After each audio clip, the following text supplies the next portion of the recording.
Chapter 12. A Flash and a Crash. Madame Defarge was talking to her woman friend, Vengeance, and to Jacques III. "Defarge is a good Republican and a brave man," Madame Defarge said. "But he has certain weaknesses. He feels sorry for Dr. Manette."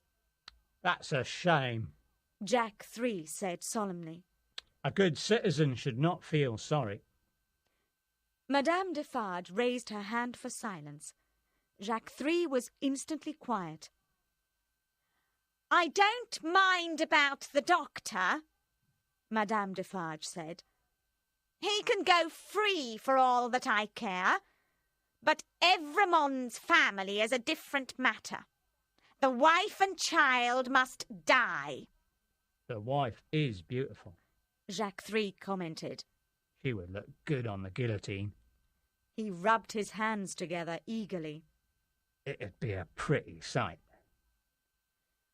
"I'm afraid my husband may warn them," Madame Defarge said ominously.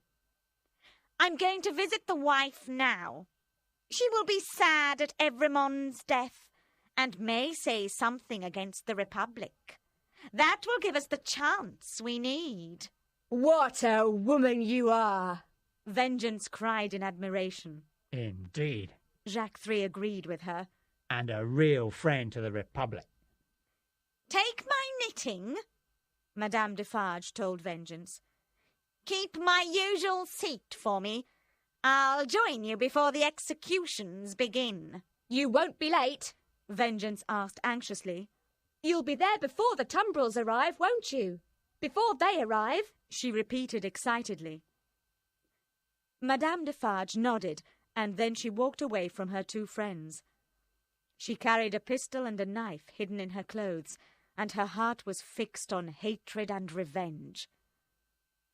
Mr. Lorry had made his plans carefully the night before. He had decided that Miss Pross and Jerry should leave Paris at 3 o'clock in a small carriage. They would join the coach with the other passengers as soon as they could on the road outside Paris. As Madame Defarge was making her way through the streets to the house, Jerry and Miss Pross were making plans of their own. They had seen Charles Darnay being put into the coach, and they had seen the coach drive away. "I'm so worried about them," Miss Pross said tearfully. "They must get away safely, Mr. Cruncher. But if the people see a second carriage leaving the house, they may get suspicious. That's what worries me, Mr. Cruncher. I think you should go out and stop the vehicle and horses from coming here. Take them to the cathedral," she suggested. "Wait for me there. That would be best, wouldn't it, Mr. Cruncher?" "Perhaps you're right, ma'am. Jerry agreed. But I'd rather not leave you here alone." He added doubtfully.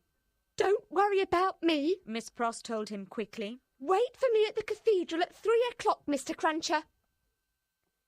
Jerry left the house at 2:20, and Miss Pross went inside to get ready for the journey. She was very nervous and kept looking around to make sure that no one had come into the house. As she walked from one room to another, she became aware that there was someone else in the house. She looked around in panic and saw Madame Defarge standing next to her. Madame Defarge looked coldly at the Englishwoman. "Where is Evremon's wife?" she demanded. Miss Pross thought quickly. All the doors were open. If Madame Defarge looked into the rooms, she would immediately see that the family had gone. There were 4 doors in the room. Miss Pross closed them all.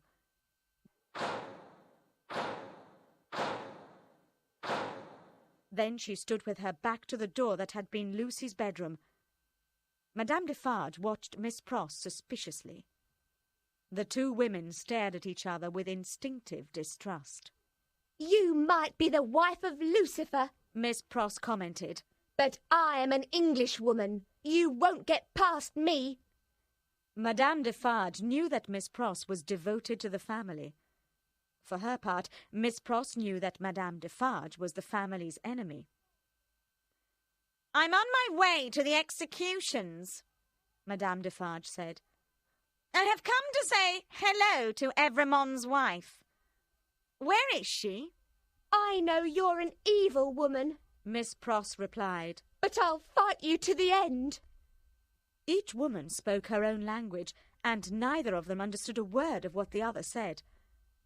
They looked at each other with defiance and hatred, and they did not need words to understand that a terrible battle was going on between them. Everyone's wife should not hide herself away from me, Madame Defarge said. It could be dangerous for her to hide.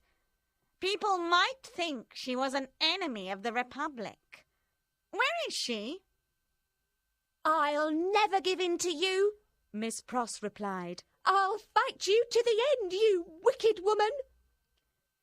Madame Defarge understood from the tone of Miss Pross's voice that she was in the presence of an enemy.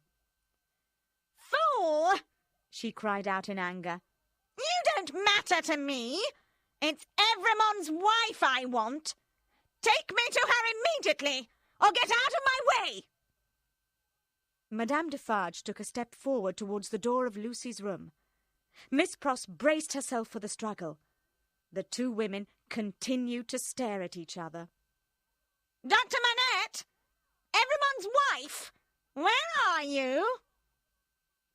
There was no reply to Madame Defarge's sudden call. She continued to look at Miss Pross, and then Madame Defarge understood that they had gone. She ran quickly around the room and opened 3 of the 4 doors.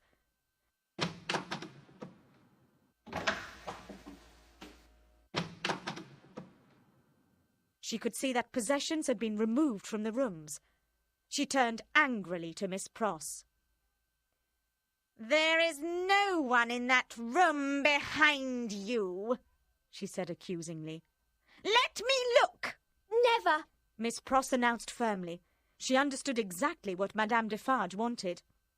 If they're not there in that room, I can have them brought back to Paris, Madame Defarge said to herself. As long as you don't know whether they're in that room or not, you don't know what to do, Miss Pross said to herself. And I'll never let you leave this house. Get away from the door, Madame Defarge said threateningly. She moved suddenly towards Miss Pross. Miss Pross took hold of the Frenchwoman around the waist and held on to her tightly. Madame Defarge struggled wildly and scratched Miss Pross's face cruelly with her nails. Miss Pross continued holding her. Madame Defarge felt inside her clothing for her pistol. She drew the weapon out and prepared to fire at Miss Pross.